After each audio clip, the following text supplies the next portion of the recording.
Where are we? What's up, everybody? We're not at Lenny's.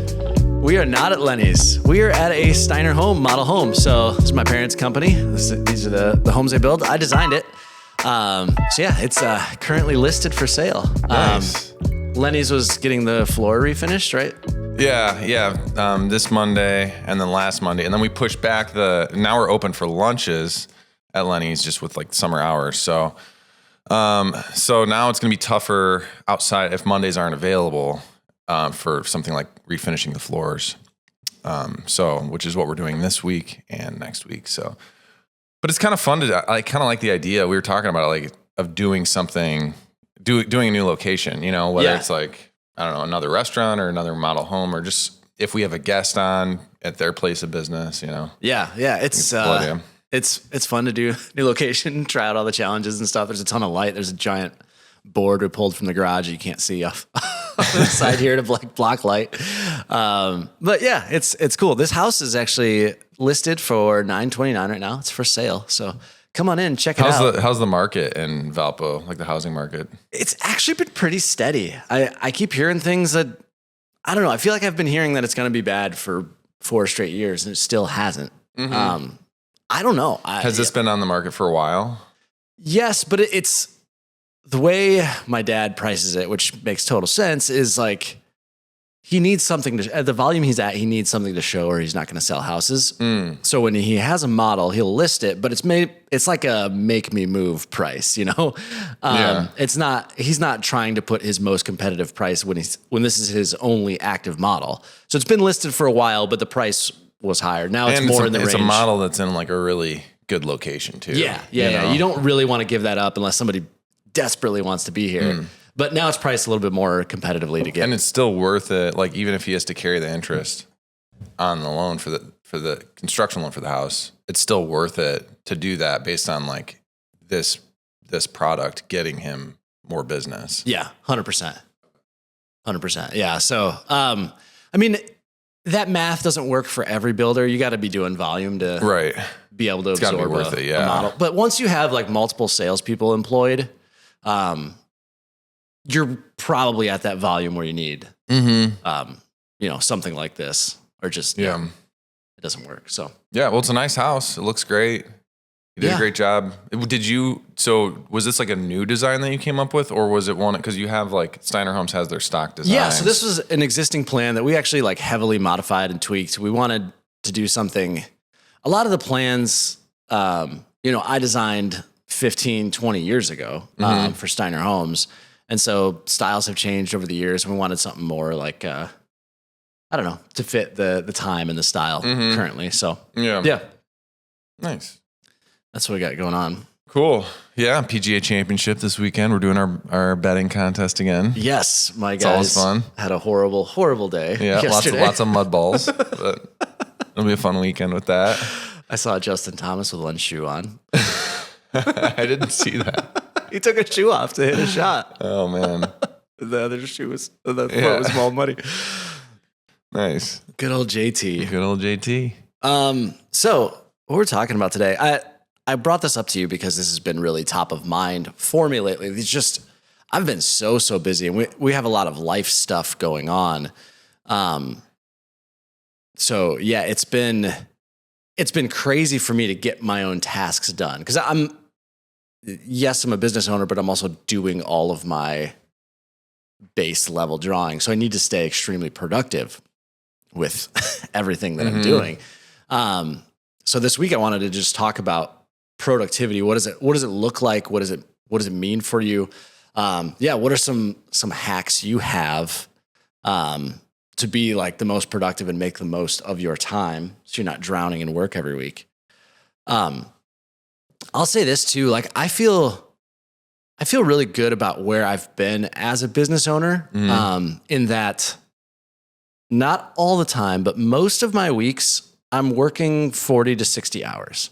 And most days I'm done and home with the family by 5:30 or 6. Like I've never missed any one of my kids' events. I mean, maybe a couple here and there, but like I feel like I've had a normal life, and I know that's not a lot of business owners' stories.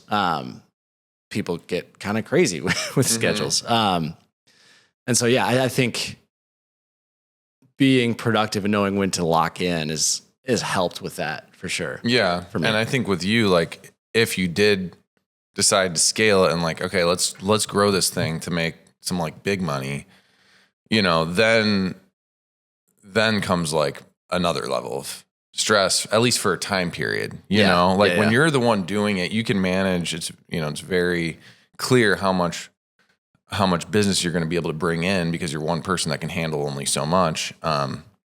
And you've kind of developed that routine and you don't have a boss you're answering to, you know? So it's kind of like up to you, you know, to be as productive as you want to be, you know, because you have no one like holding you to that standard or to holding you accountable. Right.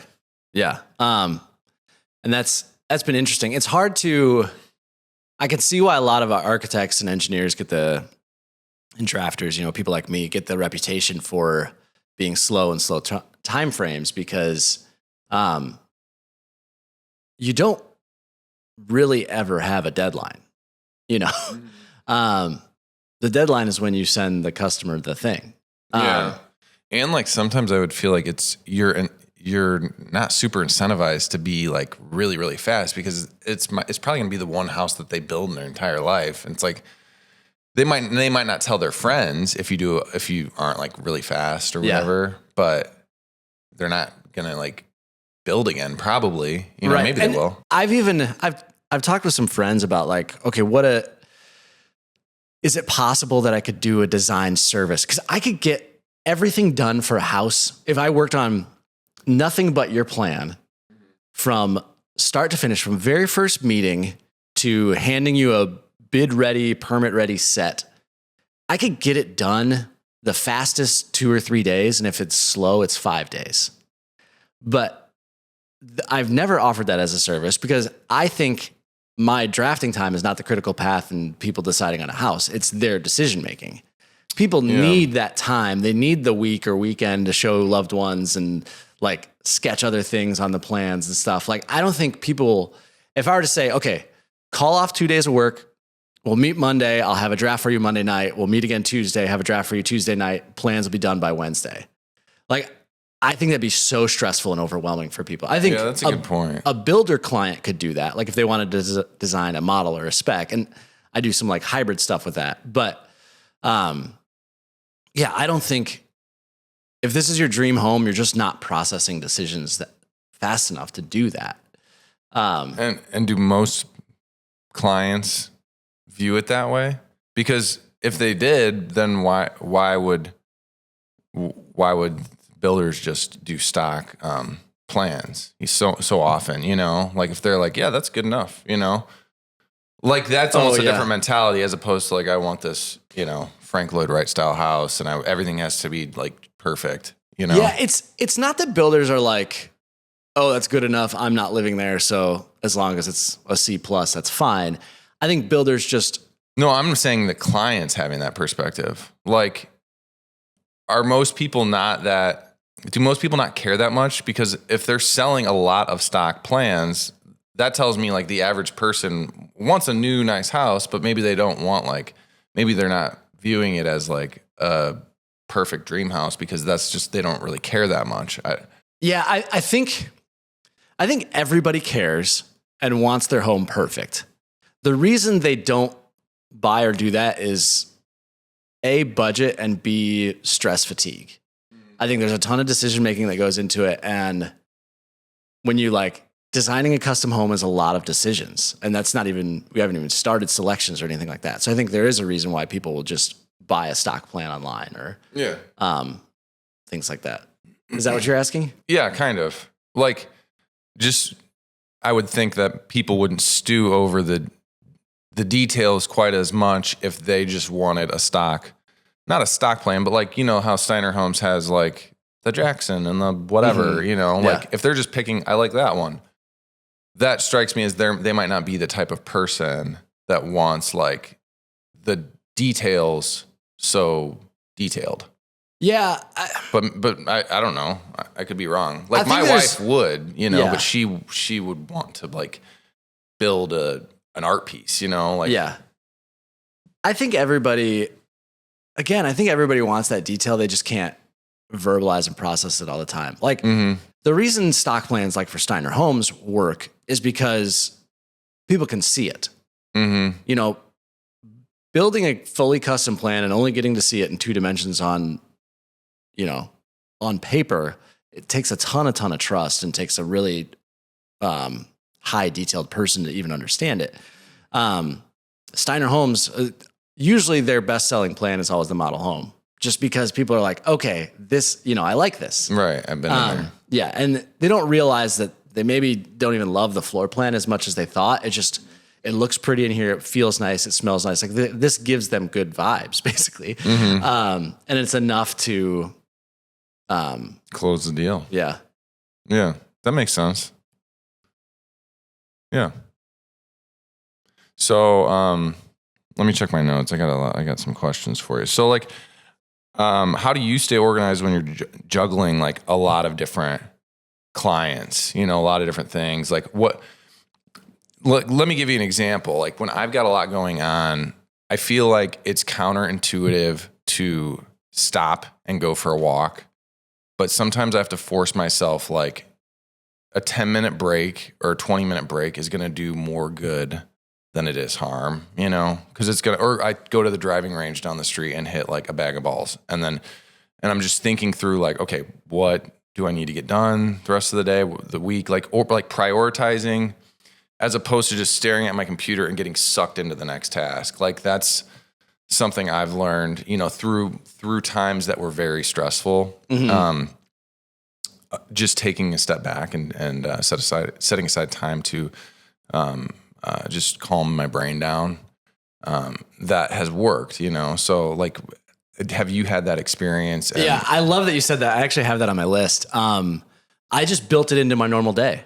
So I realized I can be pretty productive right when I wake up, you know, from 6 to 9, 6 to 10-ish. And then I start to get hungry. It's a little too early for lunch and I don't want to keep snacking all morning. So then my productivity really drops. And I'm like, okay, let's insert something in my day that switches that. So that's almost always when I go work out. So I'll go mountain bike, go run. And yeah, it does 2 things for me. It takes the least productive part of my day and does something good for me, like stay healthy. But then also, like you're saying, I think it's a huge unlock to working through creative problems, brainstorming, just getting out in front of, getting your face away from your computer and getting sucked into the next voicemail or little piddly thing. Yeah. It's so easy to get redirected. Yes. And then like you said, a voicemail or an email, like you could be in the middle of something and then you're like, oh crap. And now you're in the middle of something else. And now you've lost like that 30,000 foot view of what are the things I need to take care of in the next day, week, month, year, you know, like, yeah, it's really important as like owners and leaders. Like I try to get my managers to think this way too, is like, don't just think about the next day, the next shift, like be forward thinking the next week to a month is what I tell them, you know, just planning out like Mother's Day and, you know, different things that are going on that are going to increase or decrease sales, whether it's staffing up to prepare for those days or reducing hours so we're hitting our labor goal if sales are not there, you know? Yeah. So that's, you know, that's really important. Yeah, for sure. You got anything else that you Yeah, I've kind of like organized it into you know, not just me as an owner, but like just the business of restaurant ownership and management.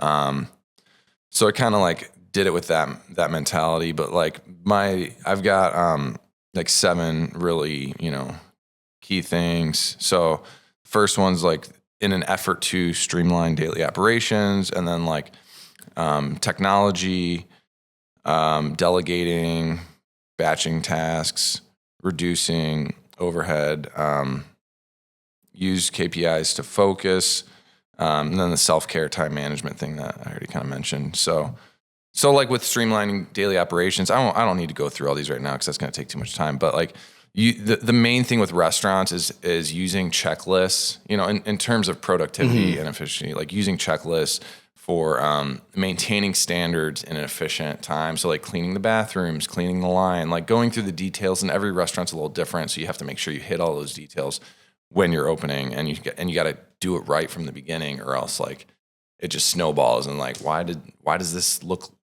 dirty here? Why is this grill like not cleaned on the sides here, but it is at the other restaurants? Like we didn't start off on the right foot. The technology stuff, leveraging all the integrations with the POS system when it comes to scheduling. Like there's so many out there, that sync with QuickBooks, like using those to your advantage, can make you a lot more productive. And so you had some experience, like, don't you use some, like schedule, or not scheduling, but like different online services that help your productivity outside of like the AI ChatGPT stuff, or not really? Yeah. So I have the AI scheduler, which is Motion. And that helps you schedule out like your clients and basically their timeline, and combines it with other clients' timelines. Is that right? Or no? Yes. So it has my Google Calendar, actually both my Google Calendars, my personal and my business one. And then it slots in how much time I have in the week outside of those meetings and events. And then every time I put in a task, so I've got a template for a standard custom client that I put in. Every time I sign someone new, I put in them as a custom client. And then it's got rough estimates for every stage. Like first draft is usually a bigger chunk of hours that, that's heavier, deeper work than the revisions are. So first draft is a big chunk of hours. The revisions are less. And then the construction documents has the biggest chunk of hours. And so once I assign the customer, then I'll set a task as live.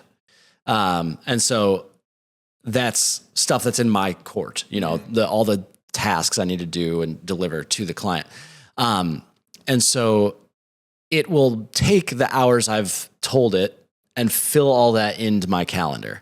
What I started to do is follow it exactly, of like, oh, it says I need to do this person's revisions today to work on my perfect schedule. And I realized that didn't work for me, like it was too rigid. But I still do it it's awesome because it gives me flaggers. So it'll say like, this event cannot be scheduled because you don't have enough time. Or this event had to be pushed back. It's 2 days past the deadline. Again, because, it's usually because I like book too many meetings and then stuff gets pushed out. So I know I need to either communicate to that client and adjust, put in a couple extra hours to get it done, or like reschedule some sort of meeting or something else. But yeah, that is really like, I look at that every single day. That I think that's the thing that's been most transformative for me, because I'm more on the spectrum of creative to detailed. I'm more on the creative side. Right. So the details are always hard for me. Like I thought at first I didn't need to write stuff down. I just like do my tasks and remember it. That was a train wreck. Because I just like, I can't process that much stuff in my head, and stuff was, I'd get an email from a builder. It was like, hey, it's been 3 weeks. Where are those drawings? I'm like, I didn't even think about you. Who are you? Literally the last 3 weeks I haven't thought about you once. So, they're almost done. Yeah, exactly. You get it. You could do this job.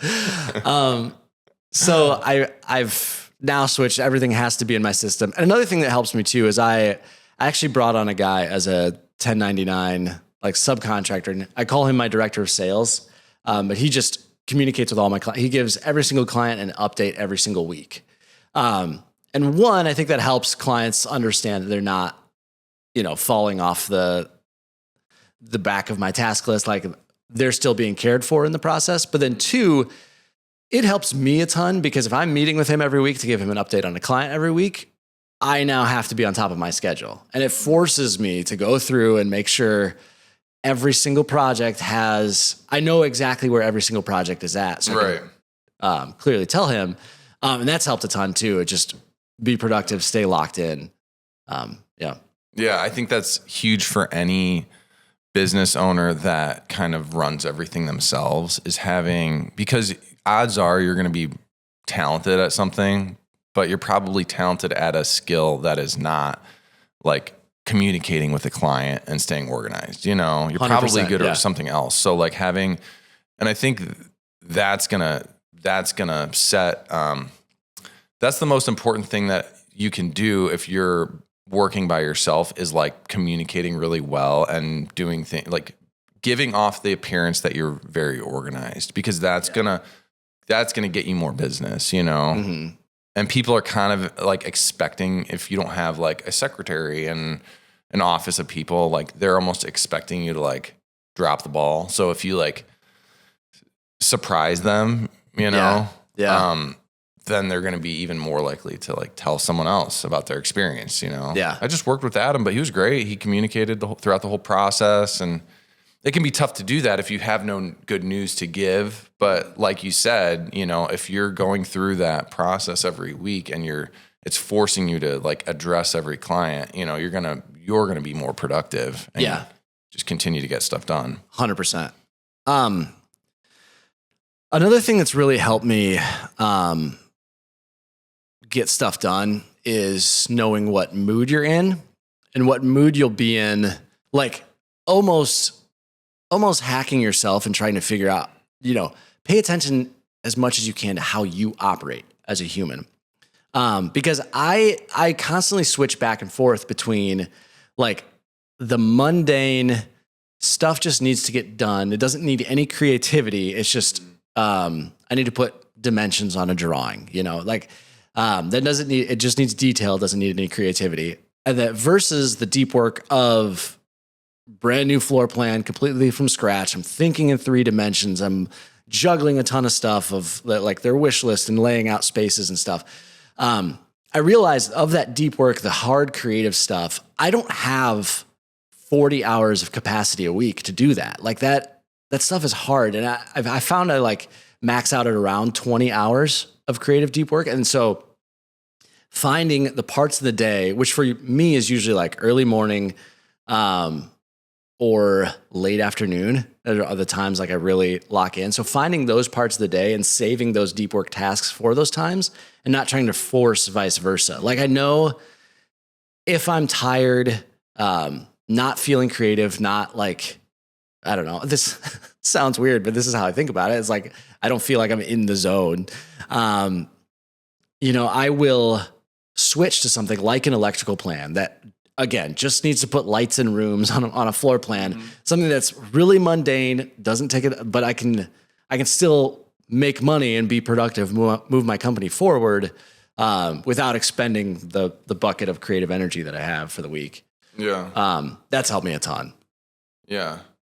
Yeah. Do you find like setting aside time for strategic planning or like where you want to, big picture stuff, like not just client stuff. Is that something that you think about? Cause I feel like even with that's something that my wife always pushes me to do, especially when I'm like, more so when I'm stressed out, like take a step back, get organized, like go for a walk, do some like big picture thinking. And like, even, I was listening to like one of those Mr. Beast things you were talking about, like where he talks about his process and everything. And I mean, he just made it sound like they have all these meetings where they like talk about, which makes sense. Any YouTuber is going to have meetings with their team talking about what videos are working and what's not and why they're working and why they're not. Yeah. But like even, we haven't like met about the podcast at all. We just kind of do it every week and we'll like text.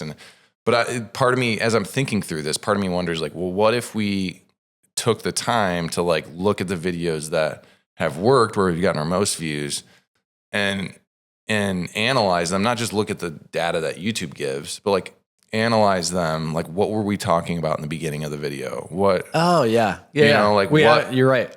Like if you take that time to plan, a lot of times in work, it feels, and I kind of already said this, but it feels like wasted time. It's like, I could be doing this, and this, and that's like a different style of leadership. I think, because it's hard for people to do that. People want to have a job like washing dishes and, working in a factory. I started my day, I was productive, I ended my day, and sometimes this kind of feels like wasted time if you're just planning. But I think it really is important when it comes to growth and like getting to the next point. Yeah, 100%. It's weird to do by yourself though. Yeah. You know, like I've almost wanted to like get a group together and be like, hey, let's do quarter. We used to do this in Minnesota. This will be another episode, like EOS. They would do quarterly meetings where you'd like take rocks, which it's a big long thing, but basically like a quarterly goal. And so you have these quarterly meetings where you're setting a quarterly goal, and it's everybody in the company from the top level down. You know, the higher up you are, the more meetings you're in. But everybody in the company at least has, 2 hours a quarter where they're talking as a department. Okay, away from the day-to-day tasks, what can we do to get our department better? I actually really loved those meetings. I felt like I got a lot out of them, and it was great to just check in. But yeah, I'm always like dreaming of the next big thing. So I don't know. Part of me is the reason I haven't done it is because I'm like, oh, I think I'm already doing it. But you're right in that there's a difference between me thinking, hey, it'd be cool to sell floor plans online versus actually sitting down, taking the 2 hours. Yeah. Like, okay, like, let's map out a path. What does that look like? Exactly. And yeah, I think that would make me more productive. Yeah. Yeah, I think so. There's yeah. Well, it's good to think about, but it is a different perspective for you being, working by yourself, So with me, it's like like I said, I have my manager meetings on Thursdays. It's like we have an opportunity to brainstorm and plan. And then I do a lot of like thinking on my own time, which is helpful and like bouncing things off my dad. But so it looks different for me than it does for you. But there's a lot of groups out there, like C12 is a Christian, entrepreneur like group that, they go through Bible study, but they're also like they're all like CEOs and business owners. That's cool. Yeah. And they kind of like, they share experiences, I think. I don't know. And then there's Vistage. So there's groups that do that you can pay to be a part of, but like I can't really justify that, Yeah, I've done one. I actually kind of stopped going after we started this podcast. They also meet on the same day that we usually do. And so I was in a mastermind group with other small firm business owners. They do either architects, engineers, or like related to construction in some way. Really helpful. I think that group, it got to the point though where like we're all checking in, and I don't feel like we're like, we'd meet for an hour. Everybody would check in. How's it going? How's it going? How's it going? Yeah. And there's some really good stuff that came from that. Right. But also there was a lot of stuff that didn't pertain to the whole group, or was just like, we want to celebrate the wins with everybody, but it came where it was either like wins or struggles, and the group was too big to really dive into all the wins and the struggles in an hour meeting. And so yeah, was it something that like you like official thing that you had to pay to be a part of? Yeah. Okay. Like a membership for a year. Yeah. I've done it for like 4 years now, but I don't know. Being a business owner is lonely, so I think you need stuff like this. Mm-hmm. I'd recommend that to anyone, but be thoughtful about it too. Yeah. So one thing I wanted to ask you, like when I managed, the hardest thing for me, like you were saying, the factory worker, like I think there's something very satisfying to us as humans of like, I have a task to do today, and then I got it done, and I go home, and that was my day. Mm-hmm.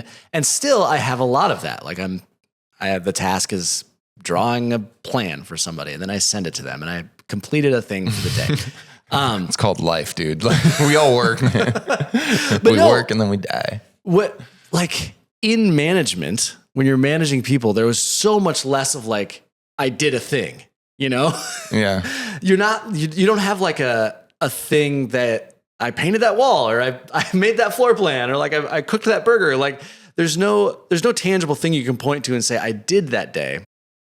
So it was a lot of like, how am I even being productive if there's nothing to measure my productivity by? I don't know. I kind of struggle with that. How do you process that? Well, when I'll most of talk your time about is management. I guess I'll talk about like what my experience with hiring managers, because a lot of times we've tried to like promote servers into that position and they struggle with exactly that. Like they want to perform a task. They might be self-motivated, like have some leadership qualities, but they want to provide a good guest experience and like interact with the tables and then be rewarded with tips, and walk out of the restaurant that day with cash in their hand. Like, this is how good I did, Yeah. So then when you promote them, a lot of times servers are going to make more per hour than managers, I mean, that's just kind of how it works. So like I can, they'll have the mentality, like I can work less, have less responsibility. I mean, granted, like your job's going to end there if you're not interested in, you're just going to be a server forever, Yeah. But, and then it takes, it kind of takes a special person. Like, so you have that person who's like almost not underqualified, but like doesn't have certain skill sets. And then you have the person that's overqualified that I've talked about in previous episodes where it's like, they want like they're used to like all these, checkpoints and KPIs. And like, they want a data driven, like performance thing too, but it's higher level and that might be what they're used to. And, a lot of times it's like, a big part of management is just like in coaching the team and talking, making sure your staff is heard. Like it's more, in a lot of ways, it's like super relational, Yeah. But you can't let the relational component, which a lot of servers have, because they've got to have a personality to make money, with the tables. So you've got to have that relational component, but you also like have to be forward thinking. That's why I push that so much. Like, planning ahead. You need to update your menus. How are your menus looking? Are they dirty? There's so much that goes into that kind of stuff. Yeah. So it's finding that special person, and it's really hard to do. But when you do it, it's like when you find those people, it's fantastic, But it's not like they wouldn't probably be a Fortune 500 CEO, and they can't maybe deal with like the everyday tasks of like serving and doing and dishwashing. Like you got to find that balance. So that's kind of what I look for in a manager. Yeah. Yeah. That's cool. Do you have any experiences with that? Like where you're looking for, like at your previous job, where you're looking for a person that has to like fit a specific mold, and you don't want them too qualified. You don't want them underqualified. I don't know. I mean, we haven't talked about that, so maybe you don't, but no, I remember asking people, I'm like, maybe this is bad of me, but I'm like, I don't need another, if I'm going to manage you, I don't need another creative brainstormer in here. I need somebody who can get stuff done. So I would try and ask people in interviews, would you describe yourself more as creative or detailed? And what I didn't want, like the typical answer would be like, well, I have, the little bit of both. Yeah. The corporate answer would be like, oh, I'm super detailed in these areas, but also I've done these creative projects, and like you're trying to answer. And I'm like, no, I want somebody that's like, I'm freaking detailed. Like, yeah, well, they love details. They know, like, if they answer that way, they're either gonna get the job or not get the job. Probably, Yeah. But like, I wanted somebody that was like, I'm hyper detailed, almost to a fault. Like, just put me in front of a computer, have me do drawings all day. That's all I want. Like that's what I was looking for. And it's hard to find. Well, that's good for people that are. If anyone's watching this that is like wanting to be in that field, it's good for them to like know, like maybe we should do a podcast on that, like interview questions that we ask and the answers that we look for, Oh, that's a great idea. Yeah. So, write that down. I'm writing it down. Okay, so here's something. Do you, in the restaurant industry, a lot of times we will focus on like a specific, not task, but like aspect of more so on the server side, you know, like with, this is just an example, but like, upselling, you know, might be something that we focus on one week, and then like ticket times in the kitchen, like reducing the how long it takes to get the food out. Upselling being, you know, you guys want some pickle chips too, you know, in a much better way than that. So like running contests and things like that to like incentivize components of their job that will make us run more efficiently and in turn like generate more sales dollars and maybe reduce expenses, things like that.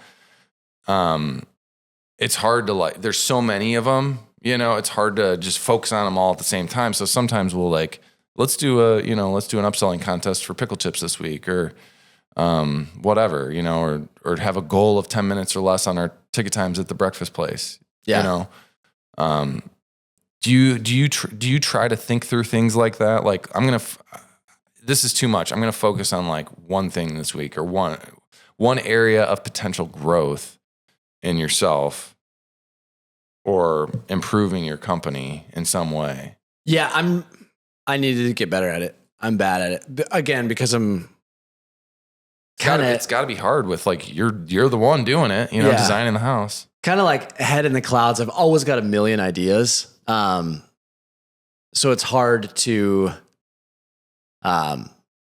like cut some of those off and say, this is the best idea. Let's focus on this right now. Although I go back and forth, like I am doing that right now. I'm like, this is the year of YouTube, 2025. Like this is where I'm going to figure out YouTube. And so we're doing this. And then all of my other like marketing content is just going toward developing YouTube videos and shorts for YouTube. Yes, I'm posting some stuff on Instagram still and TikTok. But like I'm spending 90% of my marketing time on YouTube. So I guess, yeah, I am kind of doing it. Like gonna shut down the other social aspects of my business, even though like, so you're gonna like close your TikTok? No. I'm not closing that down, but like I haven't posted a TikTok in a long time. I'll still check it if somebody commented and it's a meaningful comment. I'll try and reply. Same with Instagram.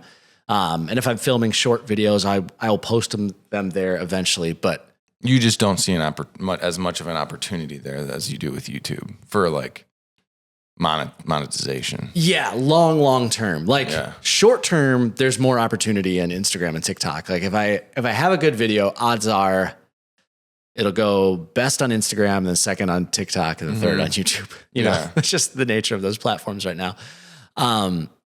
But I think long term for my business goals and being able to run a business where I can do, you know, I can have only 5 or 6 clients a year and supplement the rest of my income with YouTube, you know, have drafting be much smaller piece of my pie. I think in order to get there, the thing I see the most that'll get me there is YouTube. This is kind of a side note, but like, have we talked about like you doing like a class, like an online, like pay to join my course thing?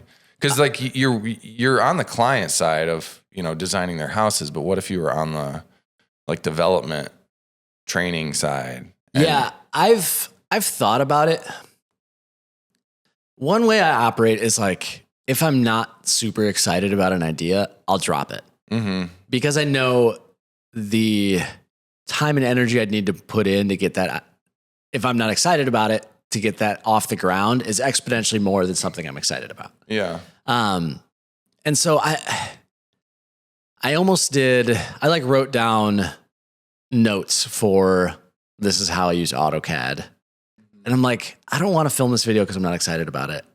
Like I could, and I think it would get views, especially over time. You know, the AutoCAD training stuff on YouTube is bad. No one is training you that actually knows how to design a house. It's just people that know a little bit about AutoCAD.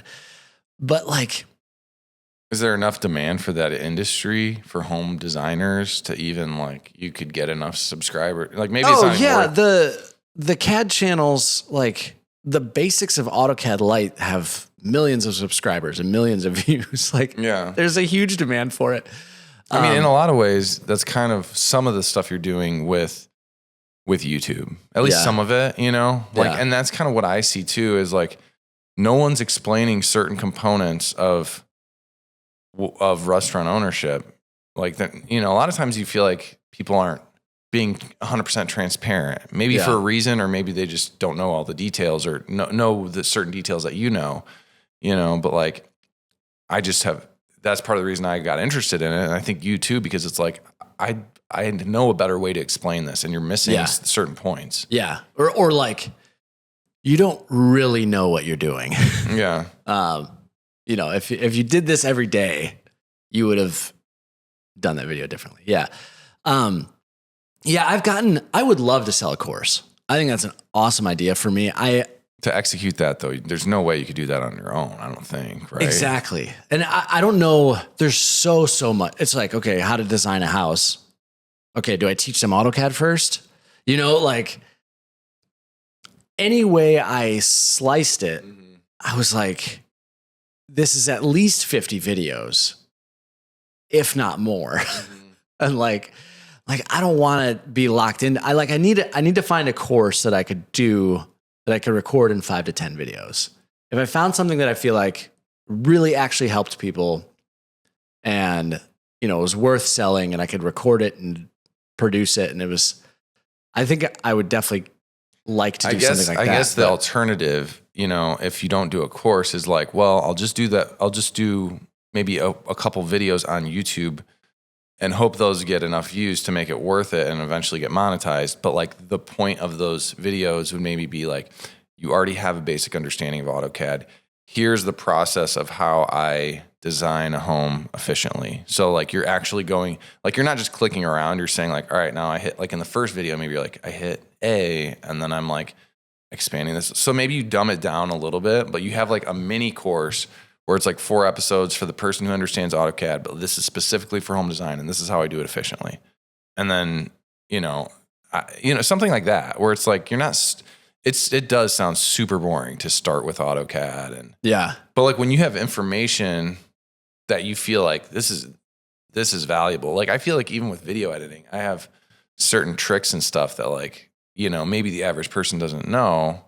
And if they did, it might make them a better video editor pretty easily. At least get to that next level pretty easily and quickly, So, maybe maybe you don't want to give away that information because it's like, it's kind of nice to like be the guy who's X, Y, and Z good at my job, for these reasons.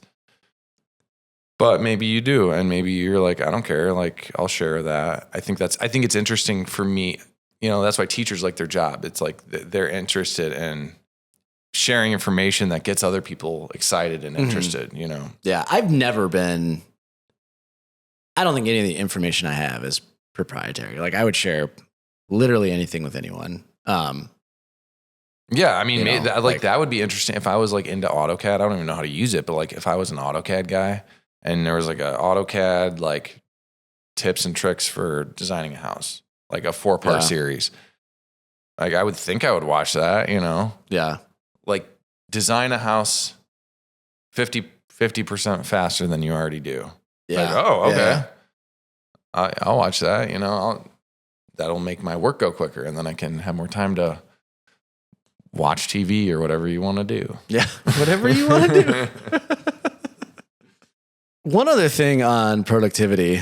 That's a great idea, Evan, by the way. I need to write that down. Pause.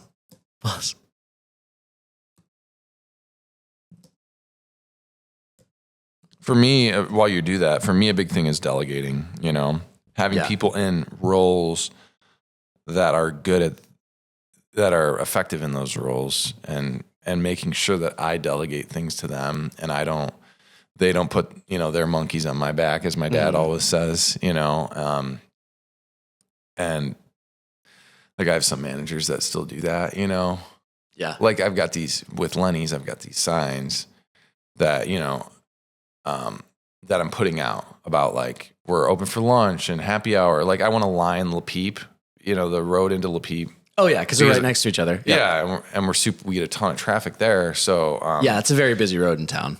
So it's just kind of one of those situations where, she's like, I don't know where you want them. I don't know if I'm not good at that. And it's like, all right, I'll just do it. Yeah. But like, that's my mentality because I'm like kind of a nice guy and I'm not super like aggressive. Like that's not my personality. So I'll just do it. But like, when you have managers that like want the next task and stuff and it's very easy to delegate to them, I feel like it makes everything much more efficient. Yeah. Like for a while, her mentality was like, I'm not good at Facebook. I'm an old dog. You can't teach me new tricks. Mm-hmm. And it's like, well, you use ChatGPT that does it for you. And then she started doing it and it's like, all right, we'll just do it. Now do it every day, like don't do it once a month. I don't know. But like the more everyone can do their job, the better this thing's going to run, Yeah.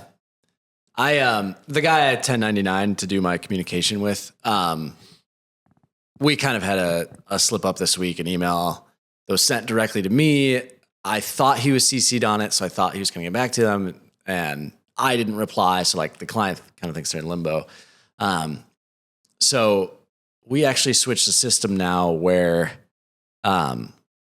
anytime anyone sends me a note or comment about the house, like we were talking with the AI guys, he's going to copy that note, put it in a private chat server that we have, and then just reply to the client, hey, thanks for that note. I made sure to add it to Adam's file or whatever.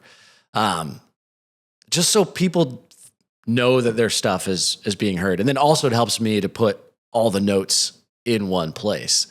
And like you're saying, I think what's cool about working with this guy is I think he's excited to do that for me. Like he's like, hey, I realized we both screwed up on this client thing this week. Like, what can we do to get it better? Yeah. I'm like, oh, awesome. Okay, let's try this.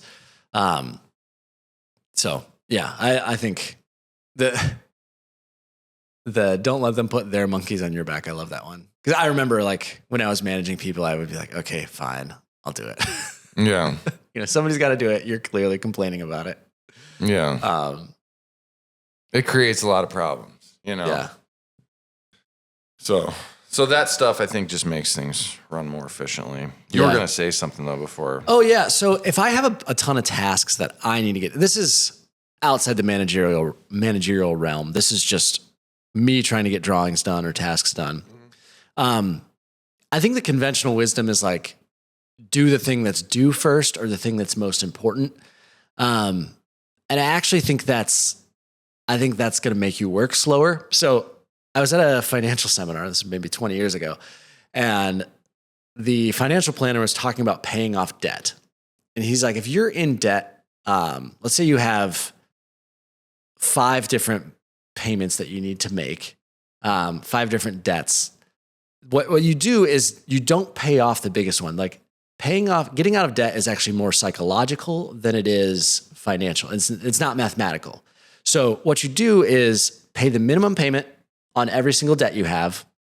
And then any extra money you possibly can, you pay off the lowest debt fastest.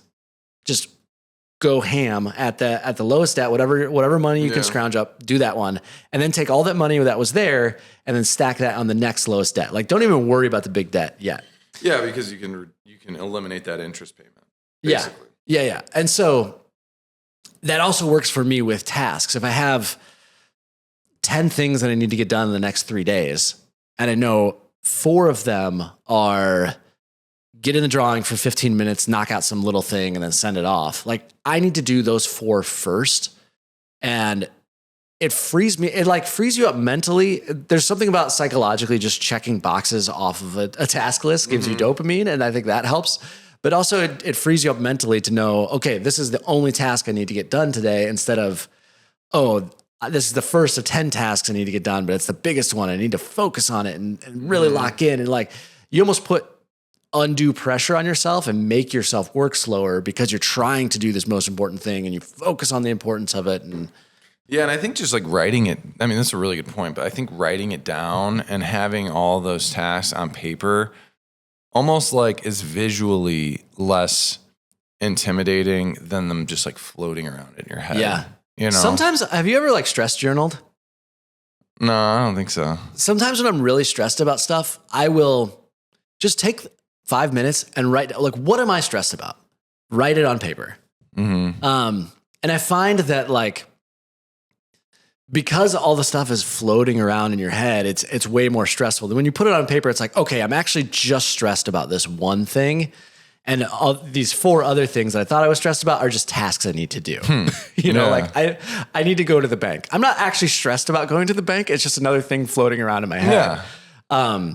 And it might take 3 weeks to do that thing that might have taken 2 minutes, pop in and pop out, you know, but like I have that stuff all the time too. Yeah. Just write it down. Yeah.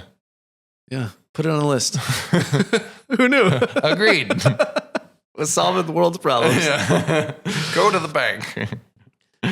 You mentioned this one quick, but I think it's worth diving into too. I've done a lot of batching tasks. If I'm locked into an AutoCAD, I won't answer the phone unless it's like, if like somebody texts me or like I know there's a foundation guy on site and you know they're missing a dimension or something. Like if I get a text like that, I will interrupt and call. But usually if I'm locked in, like lock in, try to not check emails, try to not answer the phone. The biggest thing for me on that is the Facebook thing, scheduling out Facebook posts, because if that takes me 5 minutes to make that post, I could make, a post for all the stores that day or for the whole week for that restaurant in maybe 10 minutes. And then that thing's off the list, as opposed to coming back to it tomorrow. It's like going to the bank again, you know? Yeah. And Facebook is designed to suck you in. So like the more you're interacting with that platform, the more you're going to get lost in the death scroll of like, oh, I'll just check and see what my friends are up to. Yeah. Yeah, that's smart. Yeah. I don't like Facebook. I don't do that much anymore. The scrolling on Facebook thing. Yeah. I'd rather scroll on like YouTube, or that's where I'm spending most of my Twitter, time too. Twitter, I'm like, I'd rather get the news. But like, there's so much complaining on Facebook and stuff. It's so annoying. It's a real bummer. Yeah.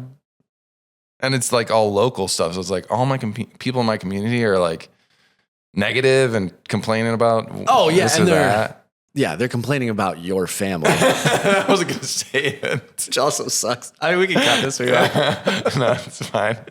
But yeah, like, it's so not to get political, but like your dad is the most like upstanding character, awesome guy. Like, really, really cares, wants to do his job well. Like, you want a mayor like him. And like, it's so frustrating when people, complain about that stuff. I haven't seen much of it because I'm not in those circles. But say, he's like a crook, and it's like, dude, he goes out of his way to have like a Bible study with me on every Wednesday morning. Like he is so intentional, and he has the right heart, and he just, it's this whole like Save Downtown Valpo email or website and all this stuff going on. It's like he's trying to destroy it, and it's like he built it.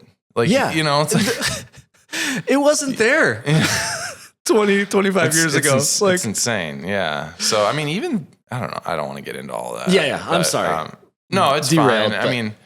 It's fine. But, it's crazy. It makes you think, like, even on the national scale with, like, people like Trump or even Joe Biden, it's like when they complain about our president and say, like, they're up to no good, they might be. But, like, I've just seen, like, people have talked so much crap about the family and stuff, where my dad specifically, because he's the mayor, where like, that is so not true. That is like, I know my dad's not perfect, but I like, his primary desire is to honor the Lord, and like, doesn't mean he's immune from making mistakes, but I'm just not seeing what all these people are saying. And like, that's not the life that I've lived for 38 years, you know? Yeah. So it's hard to see that. And then think like, you know, maybe the stuff that they're saying about like Trump and maybe Joe Biden, maybe not, I don't know, is like, maybe that's not accurate, you know? Yeah. Like they are people too, you know? Yeah, right. So it's been interesting, but For sure. anyways. Well, sweet. Do you have Awesome anything note to else, end or on. we That wrapping up? was it for my list. I think we covered all the stuff. Yeah, I think we got it all. I think we got it all. Thanks for watching. Be Yep. sure to subscribe. Tell your friends. You never know where we'll end up next time. Yeah. Tune back in.